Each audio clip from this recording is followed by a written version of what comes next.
천사소녀 네티에 관한 26가지 TMI. 성폴리 학원에 다니는 중학교 2학년의 셀리는 또래의 친구들과 마찬가지로 평범한 여중생이지만 밤에는 천사소녀 네티라는 이름으로 활동하는데요. 네티가 주로 하는 일은 궤도로서 활동하여 억울한 피해를 당한 이들의 물건을 되찾아주는 것이었습니다. 그리고 이런 네티를 잡기 위해 동분서주하는 같은 반의 셜록스와 매일 밤 쫓고 쫓기는 추격전을 벌이는 내용을 담고 있는 만화가 바로 천사소녀 네티입니다. 원작의 제목은 궤도 세인트 테일로 1995년부터 96년까지 방영하였으며 국내에서는 96년부터 97년까지 KBS ETV를 통해 방영되면서 큰 인기를 끌었고요. 2년 후인 1999년에도 재방영을 해주었죠. 당시의 인기를 실감할 수 있는 자료가 있는데요. 화면에서 보이는 것처럼 97년 2월 당시 시청률이 20%를 넘었고 TV 인기 프로그램 베스트 10에 들어갈 정도로 엄청난 인기를 자랑했습니다. 순정 만화 장르의 애니메이션 시청률이 20%를 넘긴다는 것은 굉장히 이례적인 일로 당시 담당 PD가 국민일보와 인터뷰를 통해 이 같은 현상에 대해 직접 밝힌 바에 따르면 짜임새 있는 구성, 예쁜 그림체의 주인공, 한보 사태 등으로 서민의 박탈감이 심화된 상태에서 불법으로 강탈한 물건을 되찾아주는 의적 네티의 활약은 일반인이 카타르시스를 느낄 만하다 라고 말했습니다. 그런데 이런 인기와 다르게 정작 학교에서 남자애들은 이 만화를 보고도 안 보는 척 하던 게 국룰이었는데요. 당시에는 남자가 이런 만화를 보면 여자가 보는 만화를 본다고 놀림을 받았기 때문에 숨기고 있었지만 사실은 다들 몇 편 챙겨보는 열렬한 시청자였던 거죠. 이러한 현상은 이전에도 있었던 뾰로롱 꼬마마녀, 요술천사 피치, 후에는 달의 요정 세일러문, 카드캡터 체리 등에도 똑같이 이어졌습니다. 작가의 말에 따르면 본작품에 큰 영향을 준 것은 루팡 3세, 캐치아이, 마법의 스타 매지컬 에미 등의 새 작품과 마츠다 세이코의 음악 앨범인 스트로베리 타임이었다고 하고요. 애니메이션은 스폰서의 개입으로 인해 원작 만화에서 변장으로 네티로 변하던 셀리와 다르게 아이템인 펜던트를 이용하여 변신하는 것으로 변경되게 됐는데요. 이 때문에 애니메이션은 마법소녀물의 색채를 강하게 띠게 됐죠. 때문에 애니에서만 등장하는 네티의 요술봉도 왕구 판매를 위해 추가된 아이템이라고 합니다. 작가인 타치카와 메구미의 말에 따르면 장르는 여성 독자층을 겨냥한 소녀 만화이며 주인공인 셀리의 모티브는 일본의 가수이자 여배우인 아사오카 메구미라고 하고요. 만화책에서는 안경을 쓴 셀리의 모습도 볼 수 있는데 이는 작가가 셀리와 네티의 차이점을 명확히 구분짓기 위한 설정이었다고 하네요. 작가의 공식 홈페이지에서 진행된 투표에서도 작가는 셀리와 네티를 엄격히 구분하여 투표 목록에 올렸으며 3회에 걸친 투표에서 셀리는 2위를 차지하는 등 늘상 상위권에 머문 반면 예상외로 네티는 중하위권에 머무는 모습을 보여주기도 했습니다. 일본 원작에서 궤도 활동 당시의 네이밍이자 이 만화의 제목이기도 한 세인트 테일의 유래는 변신 후의 머리 모양이 꼬리처럼 보였기에 지어진 이름이라고 하는데요. 여담으로 일본의 성인 만화 작가인 이노우에 요시히사는 천사소녀 네티의 열렬한 팬이며 이 작품을 보고 나선 포니테일에 빠져버려서 그의 작품에는 반드시 포니테일 머리를 한 여자 캐릭터가 등장한다고 합니다. 네티는 아빠인 피터에게 어깨너머로 배운 마술과 엄마인 루시아의 뛰어난 운동신경을 물려받아 매번 화려한 마술과 민첩한 몸놀림으로 셜록스에게 잡히지 않고 무사히 빠져나가는데 실은 네티의 엄마인 루시아도 젊은 시절에 궤도 루시퍼란 이름으로 활동한 경력이 있죠. 게다가 늘 뒤에서 서포트를 해주는 친구인 세인트의 존재도 무시할 수 없는데요. 그녀는 견습수녀로서 봉사활동을 하고 있으며 보통 억울한 일을 당한 사람들이 세인트에게 자신의 사정을 털어놓고 하소연하여 이런 사정을 들은 세인트는 어디서 모은 정보인지는 당최 알 수 없으나 경찰도 모르는 고급 정보를 손에 넣어 네티를 서포트해줍니다. 이 때문에 세인트를 가리켜 이 작품의 진정한 흑막이자 작물브로커라는 별명이 우스갯소리로 나돌기도 했죠. 그런데 이렇게 완벽해 보이는 세인트에게도 한 가지 흠이 있는데 세인트는 견습수녀임에도 불구하고 수녀복을 입고 있지만 실제로 카톨릭 교회에서는 수도에 입회를 한 이후 수련수녀가 되기 전까지는 수녀복을 입지 못한다고 합니다. 이에 대해 원작자인 타치카와 메구미는 단행본을 통해 세인트에게 수녀복을 입힌 것은 자신이 잘 몰라서 생긴 실수라고 밝혔습니다.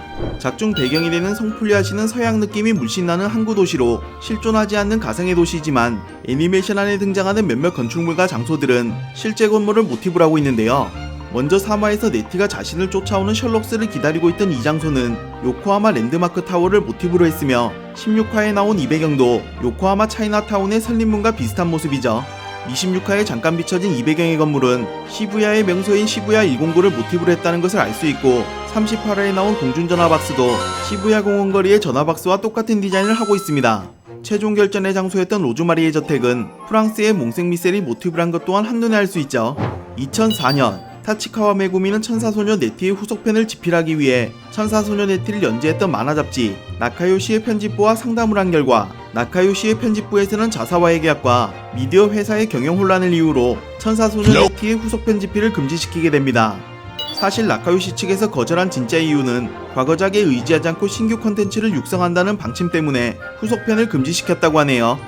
그런데 2014년 나카요시 편집부는 토이에 이끌려 어쩔 수 없이 과거 작품인 세일러문을 리메이크하게 되고 이때를 기점으로 과거 작품에 손을 대지 않는다는 방침을 바꾸게 됩니다.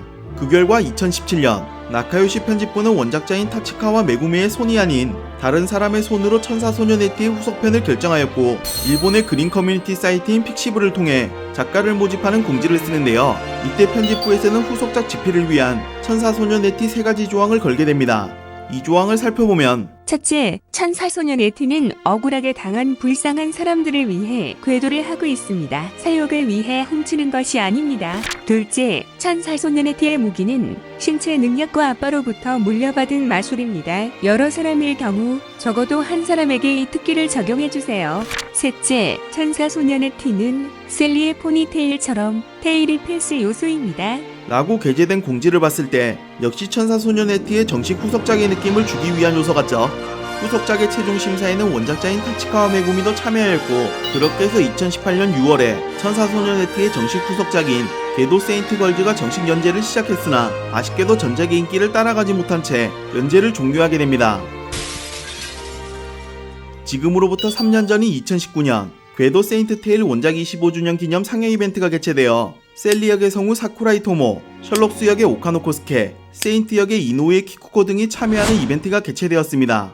이들은 참석한 관객들에게 가장 좋아하는 에피소드를 뽑아달라고 하자 네티와 셜록스가 공중전화를 사이에 두고 대화를 나눈 12화, 매번 쫓고 쫓기는 입장에서 서로 힘을 합친 29화, 셜록스가 셀리에게 고백한 40화 등이 세계의 베스트 에피로 뽑혔고 해당 에피소드들의 나름의 이야기거리도 있는데요. 먼저 12화는 작중 배경이 크리스마스여서 국내 방영 당시에는 크리스마스에 맞춰 4화로 변경되었습니다.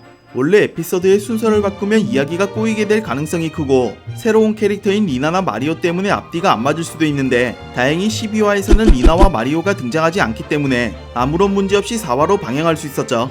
29화는 28화와 연속해서 이어지는 스토리로 네티로부터 백조상을 지키기 위해 미리 방비를 해놓고 기다리는 셜록스와 백조상을 훔치기 위해 의뢰를 받은 도둑 그리고 네티까지 시립미술관으로 향하면서 3파전의 양상을 띠다 백조상에 얽힌 모든 음모를 알아차린 셜록스와 네티가 손을 잡게 되는 에피소드입니다. 이 에피소드에서는 셜록스가 매번 잡고 싶어도 잡지 못했던 네티를 한 번에 잡아버리는 도둑의 모습이 꽤나 인상적이죠. 셜록스의 고백을 담은 40화는 일본 성우들의 비하인드가 있는데 이 장면을 녹음하던 당시에 녹음실에 있던 성우로는 피터, 한스 반장, 세인트, 셜록스, 셀리의 성우 등 5명이 있었으나 고백 장면의 분위기를 알아차린 아빠 역할의 2사람이 자리를 빼자 이노우의 키쿠코도 분위기를 알아차리고 녹음실에서 나왔다고 합니다. 덕분에 녹음실 안에는 셜록스 역의 오카노 코스케와 셀리 역의 사쿠라이 토모 단둘만이 남아 고백 장면의 녹음을 진행했다고 이벤트에서 직접 밝히기도 했습니다.